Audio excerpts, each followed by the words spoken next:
The international banking system is an enigma. There are more than 30,000 different banks worldwide, and they hold unbelievable amounts of assets.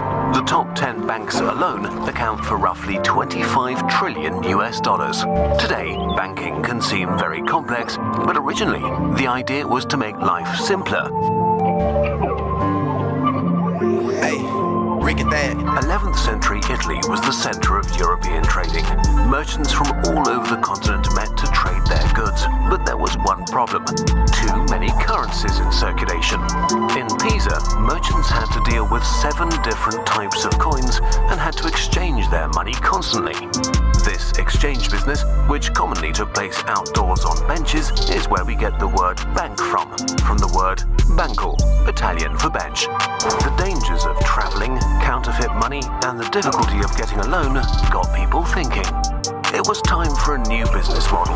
Pawnbrokers started to give credit to businessmen, while Genoese merchants developed cashless payments. Networks of banks spread all over Europe, handing out credit even to the church or European kings.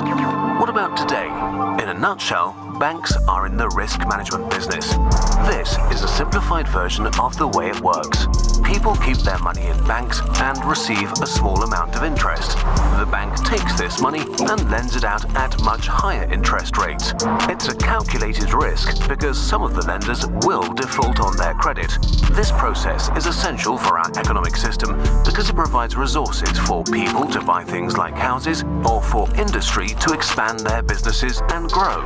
So banks take funds that are unused by savers and turn them into funds society can use to do stuff. Other sources of income for banks include accepting saving deposits, the credit card business, buying and selling currencies, custodian business, and cash management services. The main problem with banks nowadays is that a lot of them have abandoned their traditional role as providers of long-term financial products in favor of short-term gains that carry much higher risks.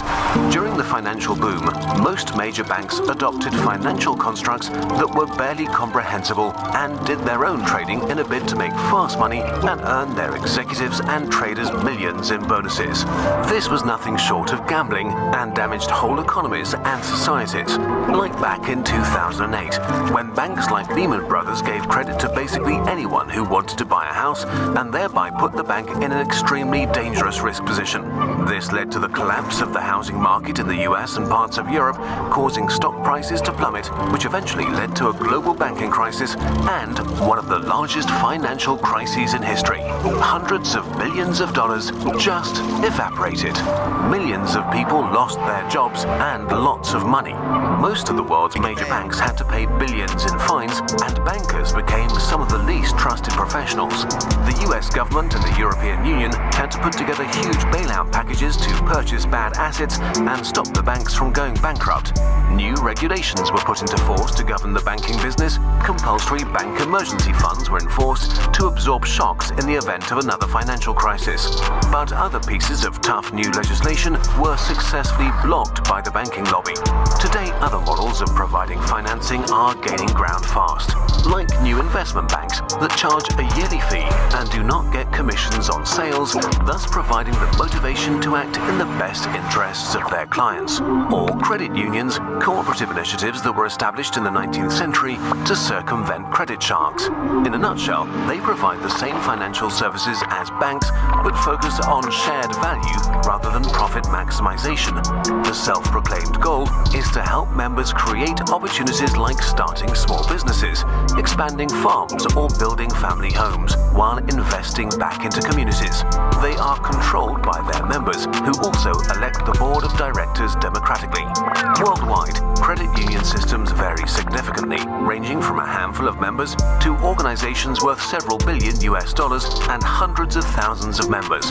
The focus on benefits for their members impacts the risk credit unions are willing to take, which explains why credit unions, although also hurting, survived the last financial crisis way better than traditional banks.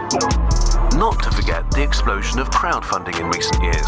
Aside from making awesome video games possible, platforms arose that enable people to get loans from large groups of small investors, circumventing the bank as a middleman. But it also works for industry. Lots of new technology companies started out on Kickstarter or Indiegogo. The funding individual gets the satisfaction of being part of a bigger thing and can invest in ideas they believe in, while spreading the risk so widely that if the project fails, the damage is limited. And last but not least, microcredits. Lots of very small loans, mostly handed out in developing countries that help people escape poverty. People who were previously unable to get access to the money they needed to start a business because they weren't deemed worth the time. Nowadays, the granting of microcredits has evolved into a multi-billion-dollar business. So banking might not be up your street, but the bank's role of providing funds to people and businesses is crucial for our society and has to be done. Who will do it and how it will be done in the future is up for us to decide though.